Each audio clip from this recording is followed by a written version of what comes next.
अगर अपनी औकात बनानी है ना तो इस वीडियो को ध्यान से देखना। 3 ऐसे बवाल नियम बताऊंगा कि उन्हें फॉलो करने के बाद तुम्हारी औकात का कोई अंदाजा लगा पाए उतनी किसी की औकात नहीं होगी।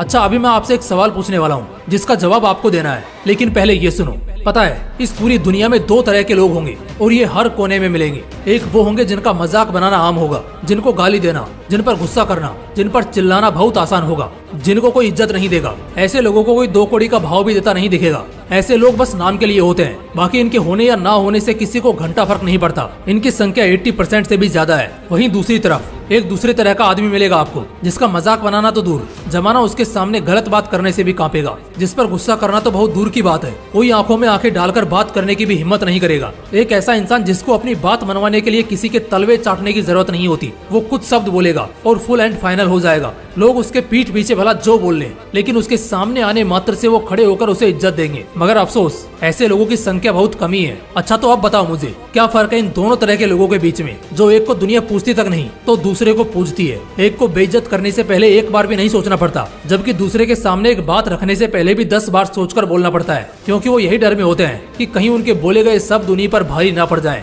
तो क्या आप मुझे बता सकते हो क्या फर्क है इन दोनों ही तरह के लोगों में? मैं बताता हूँ, औकात का फर्क है। जी हाँ, बस एक चीज का फर्क है और वो है औकात। अब ये औकात कैसे बनाई जाती है उसके 3 नियम जानने से पहले आपको कुछ बवाल किस्से सुनाता हूँ जो आपके अंदर आग लगा देंगे। एक लड़का जो कभी ढाबे पर खाना खाने जाता था और जब वो उठकर हाथ बेसिन में धोने जाता तो दूसरे कस्टमर्स उसको, ओए छोटू चल टेबल साफ कर और प्लेट उठा ले, उसे ऐसा बोलते, क्योंकि वो उस वक्त एकदम हड्डी सा दिखने वाला काला कलूटा सा लड़का था जिसके जेब में 50 रुपए भी नहीं होते थे। आज वही लड़का 3.5 करोड़ की तो सिर्फ घड़ी पहनता है और आज जब इंडियन टीम के लिए मैदान में उतरता है तो पूरा देश उसका नाम चीखता है। इनफैक्ट एक बार जब वो और उसके पिता एक फंक्शन में गए थे तो वहाँ सदी के सबसे बड़े महानायक अमिताभ बच्चन भी आए थे। उस लड़के के पिता अमिताभ बच्चन के बचपन से ही बहुत बड़े फैन थे। उस पार्टी के बीच खुद अमिताभ बच्चन ने उस लड़के के पिता को कहा, आप बहुत भाग्यशाली हैं कि आपके घर ऐसा बेटा हुआ है, मैं खुद इनका बहुत बड़ा फैन हूँ। एक बाप के लिए इससे गर्व की बात क्या होगी कि जिस इंसान के वो खुद बचपन से इतने बड़े फैन रहे हैं वो खुद आकर उन्हें कहता है कि मैं आपके बेटे का फैन हूँ। दोस्तों, वो दुबला पतला सा और काला कलोटा सा लड़का और कोई नहीं,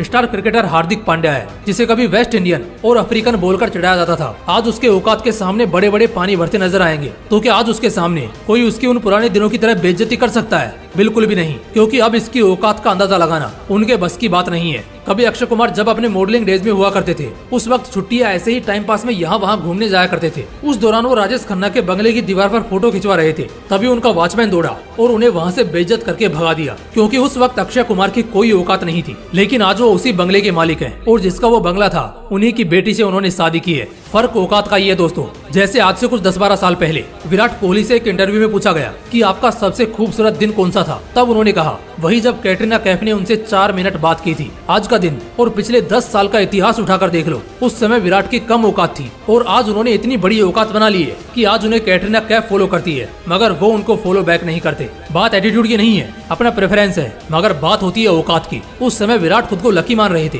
कि उन्हें कैटरीना कैफ से बात करने का मौका मिला। आज के डेट में कैटरीना खुद को लकी समझती होगी कि कभी उन्हें विराट से बात करने का मौका मिला था। और ये बात खुद कमेंट्स में ऑडियंस ने ही लिखी है जब विराट का वो पुराना इंटरव्यू निकला था, और इन कमेंट्स को मैंने खुद पढ़ा है। तो आओ दोस्तों, अब जानते हैं कि कैसे अपनी औकात बनाते हैं। अभी मैं आपको अपनी औकात बनाने के 3 बवाल नियम बताने वाला हूँ, तो ध्यान से सुनना। रूल नंबर 1, महान काम करो। औकात बनती कब है जानते हो?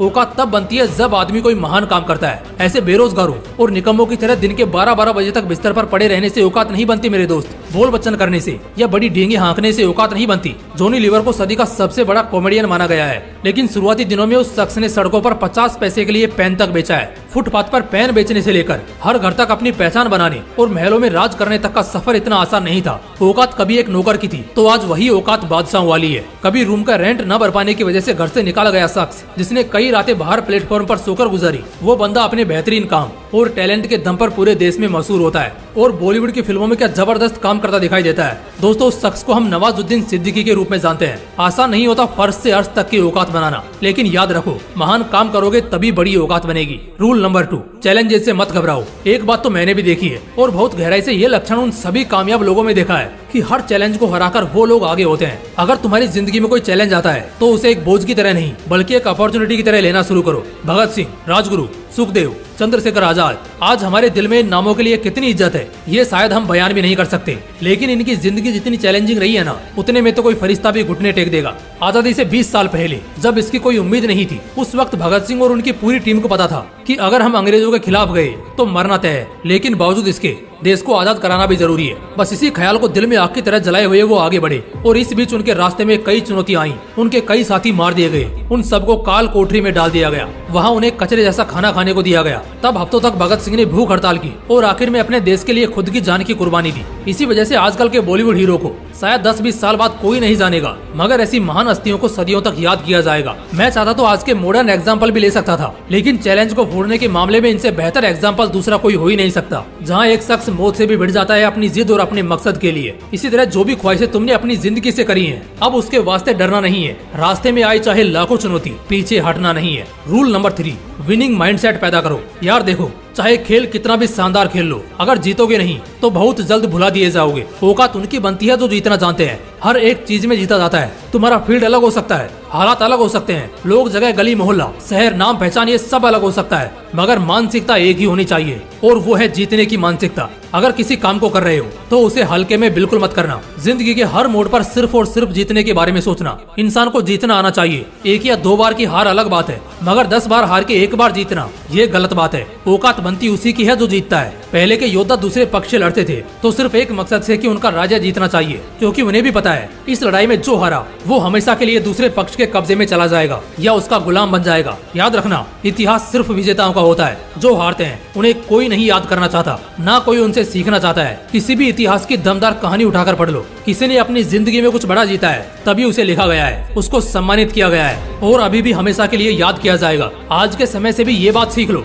इन 3 नियमों पर चलकर ही तुम्हारी औकात बन सकती है। पहले कोई महान काम करो, ये किसी भी चीज में हो सकता है। बड़ा करो और सबसे बेहतर बनो। तुम्हारे दरमियान तुमसे बेहतर कोई होना नहीं चाहिए। किसी भी चुनौती से मत डरो, अगर उड़ोगे तो शायद गिरोगे भी, लेकिन इसी में एक इंसान की असली औकात पता चलती है। हर खेल को, हर जंग को, हर फैसले को जीतना शुरू करो। हार मत गिनो और जीतो इतना कि उसकी गिनती याद ही ना रहे। अगर इन नियमों को मानकर अपनी जिंदगी में उतार लिया, मैं तुमसे शर्त लगाता हूँ, अगले 1 साल, 3 साल, 5 साल या 10 साल में तुम्हारी ऐसी औकात होगी ना कि आज साला जो तुम्हारा मजाक बनाता है कल तुम्हारे तलवे चाटने को भी मजबूर हो जाएगा।